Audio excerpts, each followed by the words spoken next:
6 divided by 3 is 2, and 2 times 6 is 12, and 12 plus 8 is 20. Then the result inside the parentheses, 6 divided by 2 is 3, so 20 plus 3 equals 23. But this answer is completely wrong because we didn't follow the order of operations in math, which is called PEMDAS.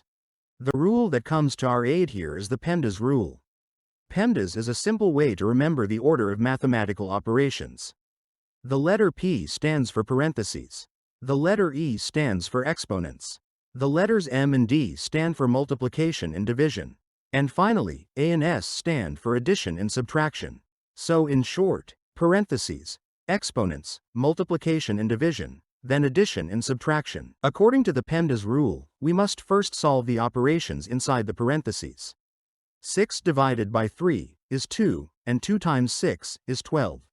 Now, for the second parentheses, 6 divided by 2 is 3, so the expression becomes 12 plus 8 times 3.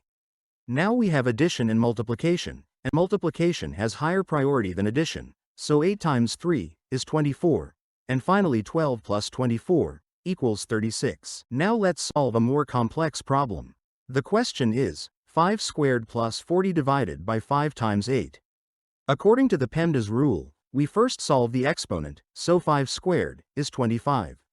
After exponents, we have multiplication and division, which are solved from left to right. So 40 divided by 5 is 8, and 8 times 8 is 64. Finally, 25 plus 64 equals 89. Please like the video and subscribe to the channel so you don't miss future videos. Thanks for your support. Until the next video, goodbye.